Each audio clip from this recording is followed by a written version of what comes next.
Now, one of your biggest slogans, it was who? Mike Jones. You know, even to this day, like, you know what I'm saying? Like, people still remember that whole slogan, you know, you had. How did you create that who Mike Jones phrase? Honestly, man, it just, like I said, I took whether it's good or bad from the game, and I always threw it back in their face. You know what I'm saying? And I can't take all the credit, because honestly, man, I was just going somewhere just trying to get discovered. You know what I'm saying? It's like me going somewhere saying, hey, man, check out my music, you know? And they're like, who are you? You know, and I'm like, hey, I'm Mike Jones. When I'm saying it, I'm just telling you who I am, you know? But then you come with the sarcastic, you know, shit, and be like, who? And I'm like, Mike Jones. Who? At that time, it's funny. Like, you want to laugh at me at that time. 2002, 2003, they were laughing at me, you know what I'm saying? So I had to swallow that. I had to take that, you know what I'm saying? But in 2005, everybody, the whole world was chanting, and still to this day. So I had to learn, okay, they think it's a joke right now, you know what I'm saying? So when I got discouraged, you know, I had long conversations with my grandma, and she was just like, you know, don't worry about that, you know, do something that ain't nobody else doing, you know? Soon they gonna all be saying who Mike Jones. Soon they all gonna be screaming your name. They all gonna be, you know, give out your phone number, do something ain't nobody else doing. So I always wanted to just be different than what the norm was doing. You know what I'm saying? I don't like to just go with the pack. I like to, you know what I'm saying, create. That's what we in this game for, supposedly to create. Right. You know what I'm saying? Like. So do you remember the first time you going in the studio and you know, saying the who Mike Jones? Was that like an accident and you was like, damn, this might be alright? Well, honestly, man, I ain't gonna lie, like, what's funny is that, like, when I used to do the music, like, I used to go by another name, you know what I'm saying? And I was with a group, you know, but that didn't work out, you know? So, like I said, like, my grandma, she was just like, you know, just be you, you know, just be you, you know, just Mike Jones, you, what's wrong with that, you know? I'm like, man, I ain't finna be my real, you know, I was even doubting it at first myself, you know? So, I was like, all right, you know, bet, you know? So, I started doing the music, you know, Mike Jones, you know? But it wasn't just with the who and the Mike Jones, it wasn't all that in it until I had regular music without the who in it, trying to get it played, because I was writing it for the strippers. And then when the DJs made fun of the who and the Mike Jones and the who, then my grandma, you know what, take that, throw it back in their face, and then the song start being, I'm gonna say it 1,000 times, 1,000,000 times, 100,000,000 times, put it down your throat. Because now I understand that they don't understand your vision until you put it in their face. And that's why I had to stay saying Mike Jones. And then all of a sudden, you start, oh, he a gimmick rapper. He say his name a lot. You know, they never really paid attention to what I was doing. But then all of a sudden, you start seeing other artists, like my nigga Waka Flocka. He say his name a lot. You start seeing a lot of artists who say their name a lot, and it's cool. But I had to be the one to get the gimmick card to let it be cool for everybody to come through and express themselves. Do that make sense what I'm saying? Yeah. So it's all good. Right, now after so many times you saying it, a lot of people, or the fans, it kind of like people kind of got tired of that. But like, my thing is, do you get tired of seeing a McDonald's commercial? You haul, what, 30 plus, 28? Yeah.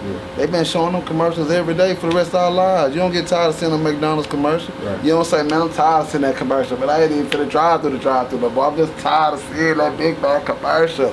You still gonna drive through and go buy your food. So why are you mad because I'm promoting how I'm promoting? If it's working, it's working. You know what I'm saying? And then, oh, he a gimmick, he says number. Oh, he a gimmick, he says number. But then artists start saying their phone number. So right now, hold on, like, we gonna get into that. But what I'm saying is, like, you can't be afraid to just go in and do it. You know, by the time y'all realize that it worked, I'm on something else.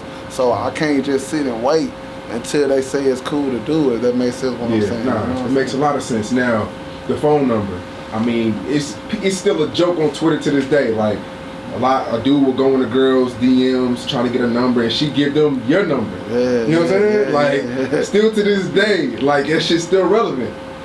So now we spoke on the other slogan in the phrase, you know, who Mike Jones, but why the phone number? Same reason?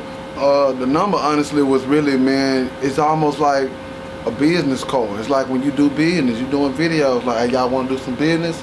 Hit me up on my email, hit me up on my number. You do that every day. So it ain't no different than me giving you my phone number to where if you hear about me being at a show, man, I heard Mike Jones gonna be in Los Angeles. Let me call him.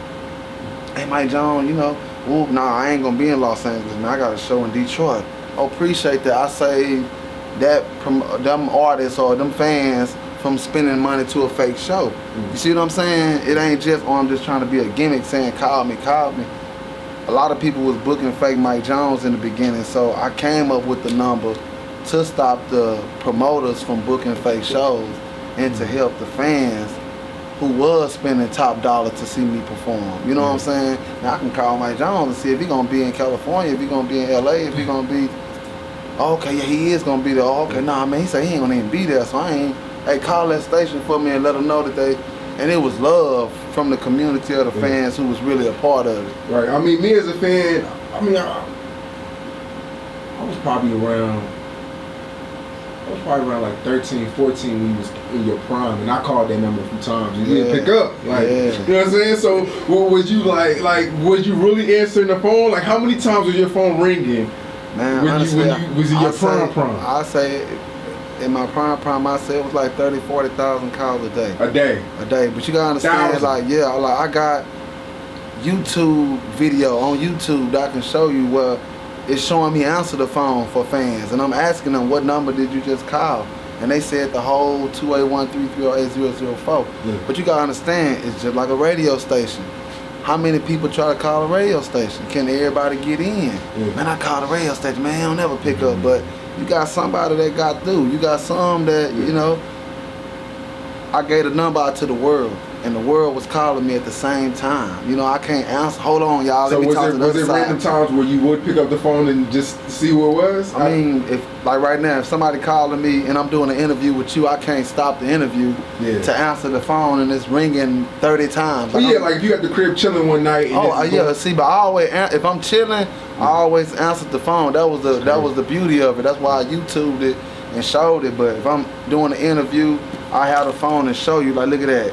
There's people calling from Japan, people calling from Germany. See that, man, you're gonna be like, man, that's crazy. It's numbers on numbers calling, numbers on numbers calling. Then I zoom into the screen, let you see everybody calling, and people would, like, even now, if I get the number back today, it's gonna start ringing. It's never gonna stop ringing. Like, that's a number that's. So why let the number go? Like, did you sell the phone number or what? Well, see, it was politics in there. It was see, without going too far, I had another number. Back in my old Swisher House days, it was 281-458, 281-455-1858. I used to get that number out on the mixtapes, but they used to charge me so much. Like I think it was I don't know if it was Singular. You know, like, remember Singular in the Gap? Like, they used to charge you like $1 a minute or $3 a minute, something like that. But I was just so excited that, see, I go to every station in the United States, right? And I'm like, man, you know what? I can't leave from that city with that crowd. You see what I'm saying? But if I get them my phone number, they can leave and still have a piece of me. You get what I'm saying?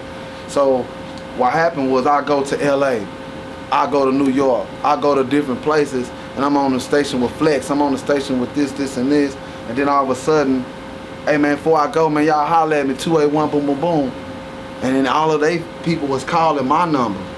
Just think about it. Every radio station across the nation is telling you to call their hotline. You know what I'm saying? Call 97.9 this, call K1, you know, call. Everybody got a number. But we had a number that was universal to the fans to still call us when we left. So you had a second number you was giving out, but outside of the 281 number? No. I had a number, the 281-455-1858. You was giving that to the fans at the show? That was giving that to the fans on the mixtapes and everything. But I was so happy that it was working, and in my mind, I'm helping the fans from getting bamboozled by a fake show. But damn, my phone bill is like 3-4 racks a month, like, just for me talking to the fans. You know what I'm saying? I'm like, damn, you know, it's crazy. And this is the 281-330 number? This is the 281-455-1858 that I had with Singular. So my brother, he was like, man, you know what, man, you need to get hooked up with Nextel. At the time they was Nextel, now they Sprint. But I'm taking you back. You feel me? And when we got the number, that was then 281-330-8004. Right. You feel me? On Nextel. And it was unlimited incoming, unlimited outcoming. One price, $200. And I can pay that, even to this day. But what happened was, when the number blew up, as you saw, the companies start coming in. Oh wow, you know what I'm saying? We'll give you another number. and give us that number for life. I'm like, no, I'm not finna give up my phone number. Like, think about it. Like, if I couldn't pay my phone bill, I wouldn't have a phone right now. I wouldn't be texting you, telling you to pull up. Man, my phone bill not $200-300 a month. You know what I'm saying? It's still the same as it was then. So they extorted you for that number? I mean, they had the number. Like, whoever you paying your phone bill with, they got the number. You just paying them every month to keep it. You know what I'm saying? And you get it trapping out the bando, then, okay, you know what? We're going to give you another number that you can have forever. We going to take that number. And then all of a sudden you start seeing the, hear me now? Good. The commercials, and that wasn't I at the time. You know what I'm saying? So they was already planning to try to do something with the number. But we was going back and forth, and it just, the number not in the pool, so nobody can use it, you know? Nobody. That's crazy. Do you think that kind of like, it hurt you in the long run a little bit? I mean, it didn't hurt me because the fans knew I was genuine. They knew I, you know what I'm saying, from the people who had the feeling and went through that moment, man, I answered it.